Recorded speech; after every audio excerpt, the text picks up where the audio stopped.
Friends, welcome back to my YouTube channel. This is Dr. Shiva Sharma. Okay so अब हम syllabus discuss करते हैं prelims का, क्योंकि हमने प्रीवियस वीडियो में यूपीएससी का जो प्रीलिम एग्ज़ाम होता है, प्रिलिमिनरी एग्ज़ाम होता है, उसका पैटर्न डिस्कस कर लिया था। अब इस वीडियो में हम यूपीएससी प्रिलिमिनरी एग्ज़ाम का सिलेबस डिस्कस करेंगे कि वो क्या पूछते हैं।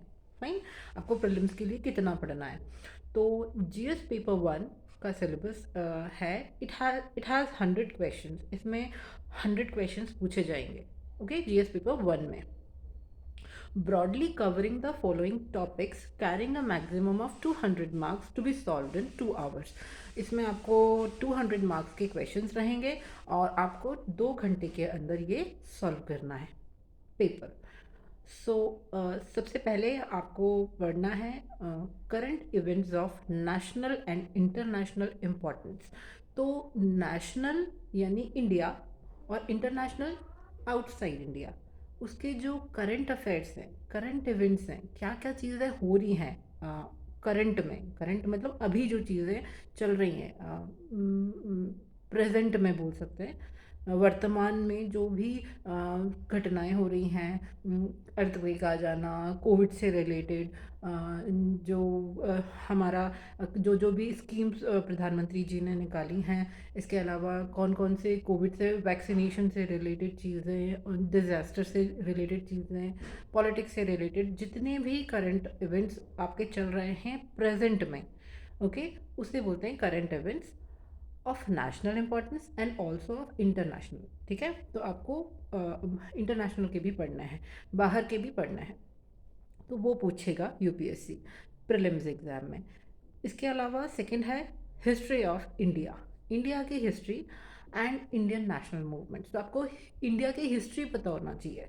ठीक है, हिस्ट्री ऑफ इंडिया, इसमें आपको एंशियंट इंडिया के बारे में पता होना चाहिए, आपको मिडिवल इंडिया के बारे में पता होना चाहिए, मॉडर्न इंडिया के बारे में पता होना चाहिए, पोस्ट इंडिपेंडेंट इंडिया के बारे में पता होना चाहिए।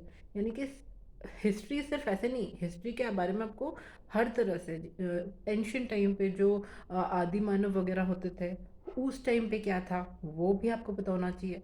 फिर ये प्रीलिम्स में पूछेंगे आपसे, है ना, क्योंकि हिस्ट्री लिखा हुआ है। तो मिडिवल में मुगल वगैरह का जो भी डायनेस्टीज़ वगैरह रहीं, वो आ जाएगा। इसके बाद आपका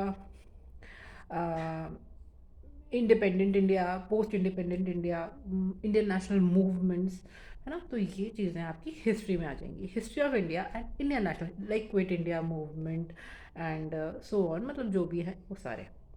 then India and world geography, आपको इंडिया की ज्योग्राफी भी पता होना चाहिए, साथ ही आपको वर्ल्ड की ज्योग्राफी भी पता होना चाहिए। ज्योग्राफी मतलब भूगोल, हिंदी में भूगोल बोलते हैं। इंडिया की भी पता होना चाहिए और वर्ल्ड की भी पता होना चाहिए। फिजिकल ज्योग्राफी पूछेंगे, सोशल ज्योग्राफी पूछेंगे, economic geography of India and the world. So India and world geography, physical, social, economic geography of India and the world.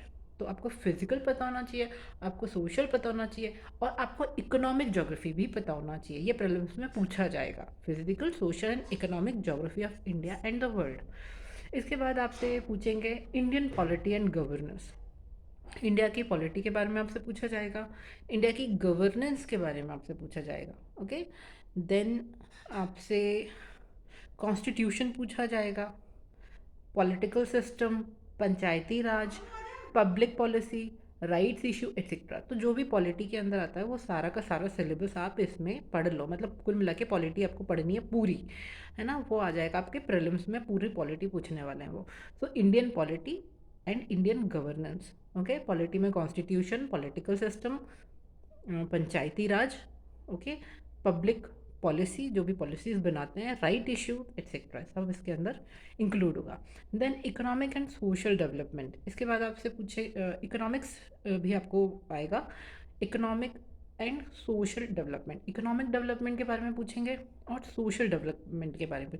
तो आपको ये जो चीज़ें आप पढ़ रहे हो, ये सिर्फ ये आप करंट इवेंट्स में भी लेते हुए जाना, करंट अफेयर्स में भी लेते हुए जाना। ठीक है, मीन्स अगर आप ज्योग्राफी पढ़ रहे हो तो करंट में क्या ज्योग्राफी में है, इंडियन ज्योग्राफी में क्या करंटली ऐड हुआ है, वर्ल्ड ज्योग्राफी में क्या करंटली ऐड हुआ है, इकोनॉमिक डेवलपमेंट में क्या करंट में चल रहा है, सोशल डेवलपमेंट में क्या करंट में चल रहा है, पॉलिटिक्स में क्या करंट में चल रहा है, गवर्नेंस में क्या करंट में चल रहा है, कॉन्स्टिट्यूशन में क्या नया अमेंडमेंट आ गया, पॉलिटिकल सिस्टम में क्या नया उन्होंने कुछ भी पॉलिसी वगैरह निकाली हैं, पंचायती राज में कुछ चेंजेस किए हैं, पब्लिक पॉलिसी कोई नई बनाई है, या फिर राइट इश्यूज़ हैं, इनसे रिलेटेड इन सबको आपको करंट के साथ में लेते हुए चलना है। यानी कि आपको स्टैंडर्ड बुक्स तो पढ़नी ही पढ़नी है, उसके साथ आपको करंट अफेयर्स को भी साथ में लेते हुए चलना है, ये चीज़ है।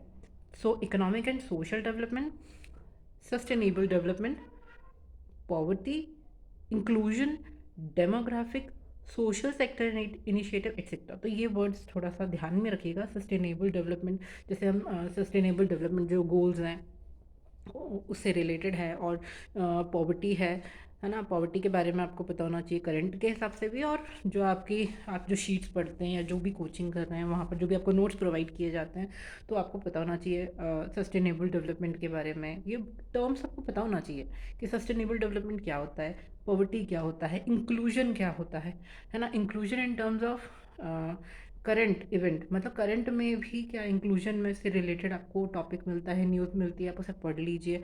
डेमोग्राफिक्स के बारे में देख लीजिए। सोशल सेक्टर इनिशिएटिव्स, ठीक है, कौन कौन से सोशल सेक्टर में इनिशिएटिव्स लिए गए हैं, है ना, वो भी आपको करंट में भी देखना है और पास्ट में भी देखना है, पूछा जाएगा। यूपीएससी का सिलेबस ही है, क्यों यूपीएससी टफ है, यूपीएससी में आपको मतलब हवा नहीं है, पढ़ना आसान है बट लेंदी बहुत है, इसीलिए बोलते हैं कि आप रिवीजन करो, कम पढ़ो, लिमिटेड पढ़ो, मल्टीपल टाइम उसे रिवाइज करो, है ना। यही तरीका है इसको एग्ज़ाम को निकालने का, क्योंकि सिलेबस बहुत लेंदी है, ठीक है ना।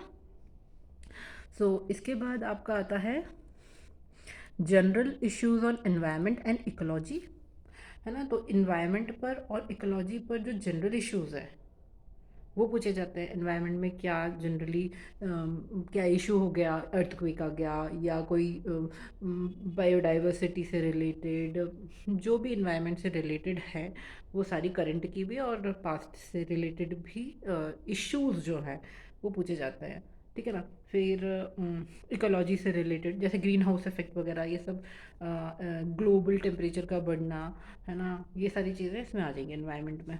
इकोलॉजी हुआ, बायोडाइवर्सिटी के बारे में पूछा जाता है, जनरल इश्यूज, है ना। फिर क्लाइमेट चेंज के बारे में भी पूछा जाएगा, that do not require subject specialisation, okay. And general science में मेरे हिसाब से आर्तिका शुक्ला मैम जी हैं, उन्होंने बिल्कुल सही बताया कि जनरल स्टडीज़ में ज़्यादा कुछ पढ़ने की ज़रूरत नहीं है, आप करंट का ही जो है लेके साथ में चलिए, उतना ही काफ़ी है जनरल साइंस में, है ना। बहुत बेसिक बेसिक सब पता होना चाहिए बस, ओके। इसके बाद पेपर 2 है, जनरल स्टडीज़ पेपर 2 होता है, ये भी 200 मार्क्स का है। इसका सिलेबस है, इसमें 80 क्वेश्चंस होते हैं, फाइन।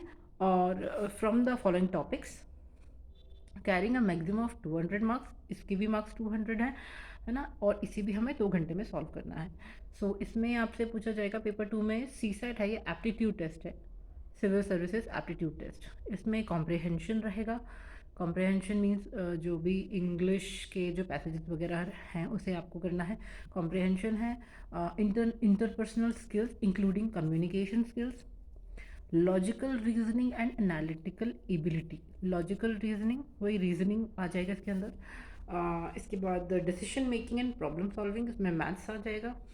जनरल मेंटल एबिलिटी, ये भी रीजनिंग से रिलेटेड है कुछ। और बेसिक न्यूमरेसी, जो ये numbers, relations, order of magnitude etcetera, 10th level का वही मैथ्स इंग्लिश थोड़ा आपको पता होना चाहिए। Data interpretation, graph, table, data sufficiency, जो भी 10th लेवल का है वही इसके अंदर पूछा जाएगा, और एक्स्ट्रा कुछ आपको बहुत हाई नहीं पढ़ना है, ठीक है। General studies paper 2 of IAS exam is a qualifying paper, paper 2 जो है वो क्वालिफाइंग पेपर है with minimum qualifying marks fixed at 33%। तो आपको सेकेंड पेपर में सिर्फ 33% लाने हैं, ठीक है, इससे ज़्यादा नहीं लानी है। इट इज़ क्योंकि ये सिर्फ क्वालिफाइंग है, it is mandatory for a candidate to appear in both the paper of IAS prelims exam for the purpose of evaluation. आपको दोनों पेपर देने हैं, और एक भी पेपर आप स्किप नहीं कर सकते हैं। ओके, सो प्रिलिमिनरी का सिलेबस आई होप आप लोगों को समझ में आया होगा। मैंने कोशिश तो की है कि मैं वर्ड टू वर्ड आपको समझा सकूं। अगर आपको समझ में आया, आपको थोड़ा भी बेनिफिट होता है उससे, तो मुझे बहुत खुशी होगी। ये जानकर कि मैंने समझाने में मैं सक्सेस हुआ मुझे। सो ठीक है, फिर आज के लिए बस इतना ही। ओम साई राम। बाय।